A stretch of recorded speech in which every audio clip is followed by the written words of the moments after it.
साथियों नमस्कार, स्वागत है आप सभी लोगों का हिंदी की क्लास में। कैसे हैं आप सभी लोग? उम्मीद करते हैं आप लोग अच्छे होंगे और पढ़ाई अच्छे से कर रहे होंगे। तो आइए साथियों प्रश्नों को देखते हैं एक एक करके। ये पीसीएस परीक्षा को टारगेट करके आपके सीसेट के जो है सीसेट स्पेशल कुछ क्वेश्चन है प्रीवियस ईयर, तो इसको देखते हैं एक एक करके।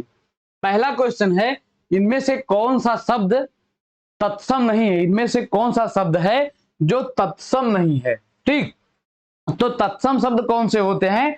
तत्सम शब्द संस्कृत वाले शब्द होते हैं, वो जो सीधे संस्कृत से सीधे के सीधे अपने वाक्यों में प्रयोग किए जाते हैं या बोले जाते हैं, वो तत्सम शब्द होते हैं। तो इनमें से कौन कौन सा संस्कृत का है?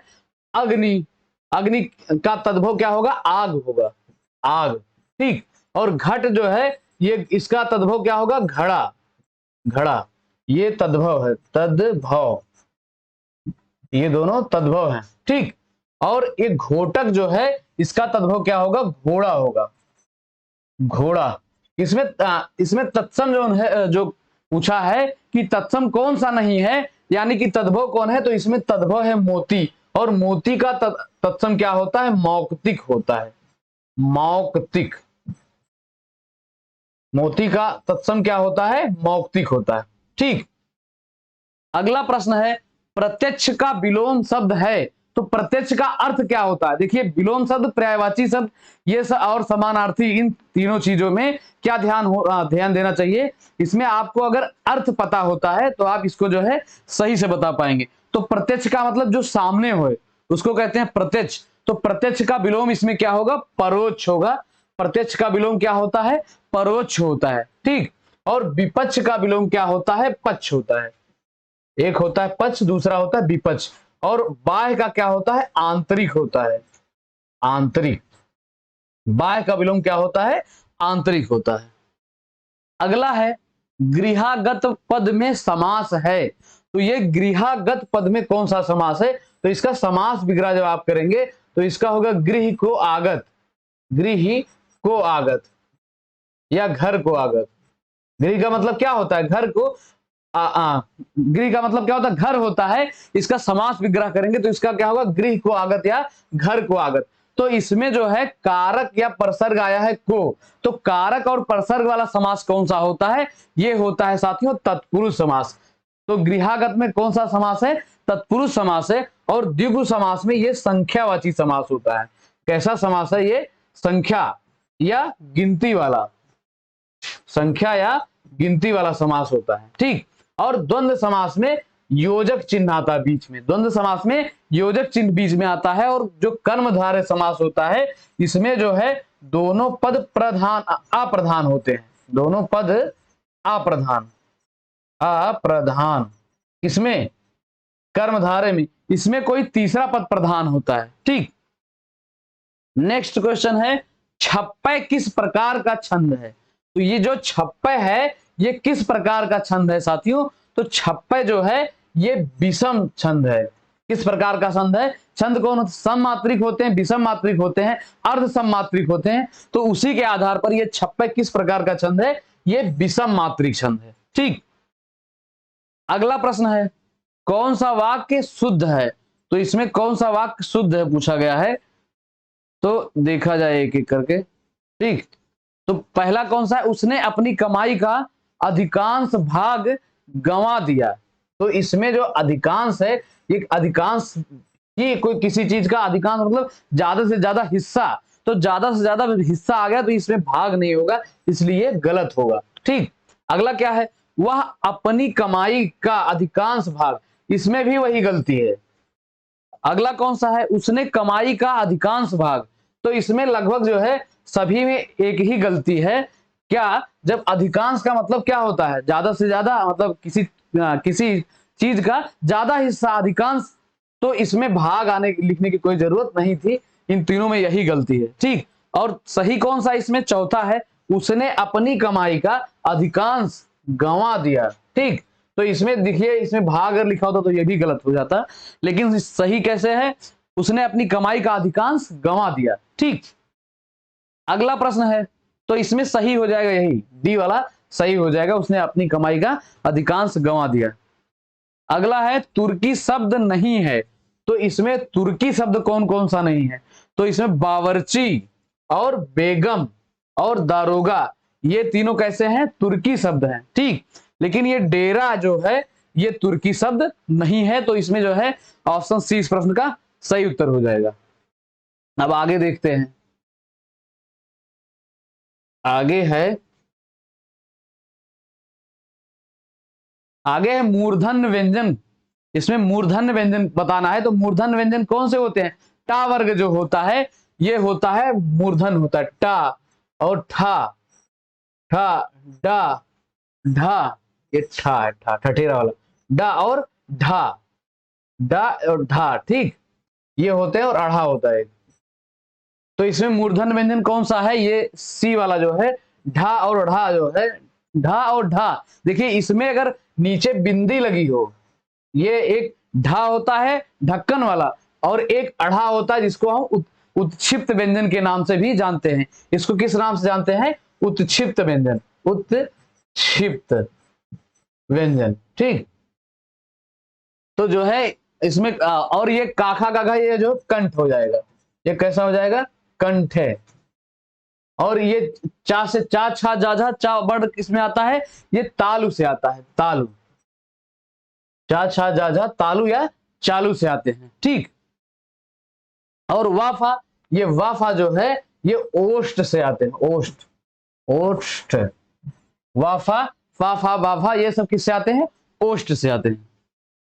अगला प्रश्न है यौगिक शब्द होते हैं, तो यौगिक शब्द किन्हें कहा जाता है साथियों? तो यौगिक शब्द इनमें से कौन सा, इसकी परिभाषा एक हिसाब से है यौगिक शब्द की, तो यौगिक शब्द दो शब्दों के मेल को कहते हैं, दो शब्दों के मेल को यौगिक शब्द कहते हैं। लेकिन ये इसमें एक शर्त है, अब इसमें पूरा नहीं दिया है, वो शब्द जो है सार्थक होना चाहिए। दो सार्थक शब्दों के मेल से जो जो यौगिक किसे कहते हैं? जो दो सार्थक शब्द मिलते हैं, जो जब दो सार्थक शब्द मिलेंगे उसी को हम क्या कहेंगे? यौगिक शब्द कहेंगे, ठीक। यानी कि सार्थक का मतलब दोनों का कुछ अर्थ निकलता हो। अगला प्रश्न है अच्छा बुरा में समास, तो अच्छा बुरा में कौन सा समास है? तो इसमें अगर आपको पहचान है तो आप तुरंत बता देंगे, योजक चिन्ह किस में आता है? ये द्वंद्व समास में आता है, तो इसमें कौन सा सही हो जाएगा? द्वंद्व समास। अगला है कवि शब्द में कौन सी संज्ञा है? तो कवि शब्द में कौन सी संज्ञा है? तो संज्ञा किसे कहते हैं? किसी व्यक्ति, वस्तु या स्थान के नाम को हम संज्ञा के नाम से जानते हैं। तो संज्ञा इसमें कवि में कौन सी संज्ञा होगी? तो कवि जो है एक कवियों के समूह को बता रहा है, यानी कि ये जातिवाचक संज्ञा है, कवि की जाति बताए। जैसे कवि जब आप कहेंगे तो ढेर सारे कवि को आप समझ लेंगे, तो ये क्या है? कवि, ये जातिवाचक संज्ञा। और व्यक्तिवाचक क्या हो जाएगा? जैसे रामायण, रामायण, और क्या होगा? गंगा। व्यक्तिवाचक संज्ञा वो होती है जिसमें कोई विशेष व्यक्ति के लिए उसके जैसा कोई दूसरा ना हो, यानी कि अद्वितीय व्यक्ति के लिए जो है व्यक्तिवाचक संज्ञा का प्रयोग किया जाता है, ठीक। और भाववाचक क्या होता है? भाववाचक संज्ञा में जिसको आप महसूस कर सकते हैं, महसूस कर सकते हैं, छू नहीं सकते हैं, वो भाववाचक संज्ञा होती है, ठीक। जैसे हंसना है तो इसको आप महसूस, हंसते हैं, हंसना है, रोना है, इसको आप महसूस कर सकते हैं, इसको आप देख नहीं सकते हैं या छू नहीं सकते। अगला है निम्न में से कौन से शब्द का विकल्प स्त्रीलिंग में नहीं आता है? तो इसमें बताना है कौन सा विकल्प जो है स्त्रीलिंग नहीं आता है। तो स्त्रीलिंग पुल्लिंग का सबसे अच्छा हमने आपको बताया है, अच्छा और अच्छी लगाकर, या तो इसको वाक्यों में प्रयोग करके आप इसे पहचान सकते हैं। तो जैसे ये नदियों के नाम जो है गंगा यमुना, ये है स्त्रीलिंग। पंजाबी बंगाली ये भी स्त्रीलिंग है। आंख कान, आंख बहती है, कान, आंख, आंख से मतलब नाक बहती है, आंख से कम दिखाई देता है, ये होगा। मतलब वाक्य में प्रयोग करेंगे तो आपको आसानी होगी, इसलिए बता रहे हैं। तो ये तीनों एलिमिनेट हो गए, तो इसमें सही क्या हो जाएगा? ऑप्शन डी, ये सप्ताह और महीना जो है साथियों, ये सप्ताह और महीना है, ये पुल्लिंग में है। किसमें है? इनका लिंग कैसा है? ये पुल्लिंग में है, सप्ताह और महीना, ठीक।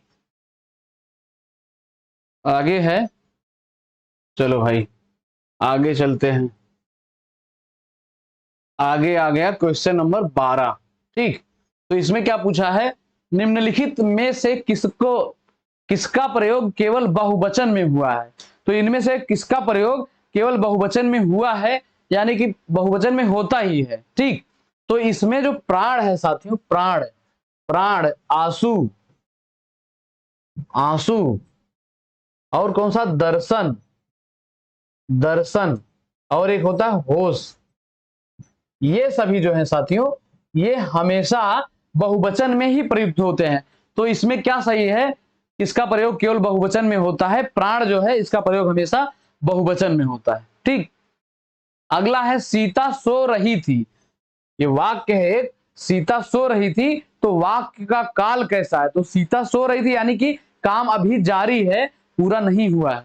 ठीक, तो ये रहा थी, रहा है, रही है, रहे थे, रही थी, इससे क्या मतलब, ये अपूर्णता का बोध कराता है, अपूर्ण का, कि कोई काम पूरा नहीं हुआ है, अभी जारी है। तो इसमें क्या हो जाएगा, अपूर्ण भूतकाल। सो रही थी यानी भूतकाल की बात है, तो अभी जो है ये कैसा हो जाएगा, अपूर्ण भूतकाल।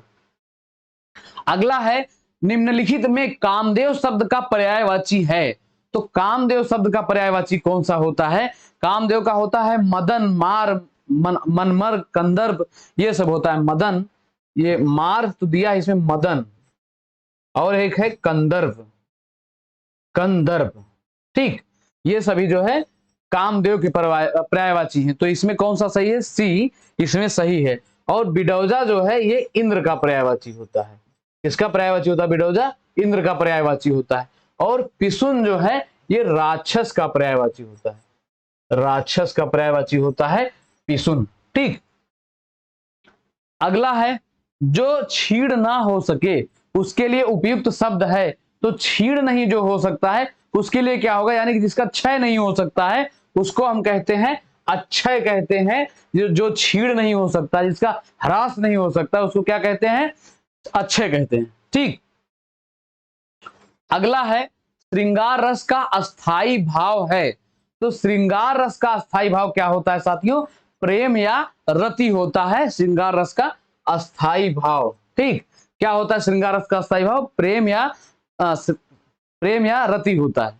ठीक, और जो है अगला प्रश्न है, तीन बेर खाती थी वे तीन बेर खाती है। तो इसमें क्या बताना है, अलंकार बताना है। तीन बेर खाती थी वे तीन बेर, ये तो इसमें जो है बार बार ये तीन जो आया है, ये बेर, बेर इसमें दोनों का एक बार है, तीन बेर खाती थी, तो वो तीन बेर खाती थी। बेर जो फल है, ये है एक फल। ठीक, बेर एक फल होता है, और तीन बेर खाती है, ये बेर का मतलब समय से है, समय, या तीन बार खाती थी। ठीक, तो तीन बेर खाती थी वे तीन बेर खाती, इसमें कौन सा अलंकार है, तो इसमें जो बेर आया है ये आया तो दो बार है, लेकिन दोनों बार इसका अर्थ अलग अलग है। तो ऐसा किस अलंकार में होता है, ऐसा जो है साथियों ये यमक अलंकार में होता है, क्योंकि कनक कनकते सौ गुनी मां दक्ता अधिका है।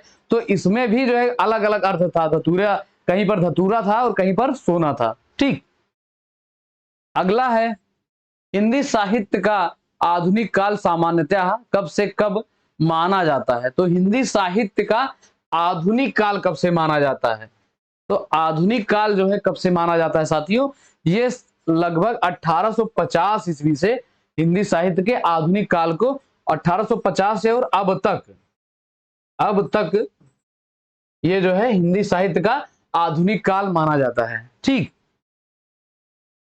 तो ठीक है मित्रों, प्रश्न हमारे इतने ही थे। चैनल को सब्सक्राइब करिएगा और वीडियो को लाइक करिएगा और मित्रों के साथ जरूर शेयर करिएगा। ठीक, तो मिलते हैं साथियों नेक्स्ट सेशन में, तब तक के लिए जय हिंद, जय भारत।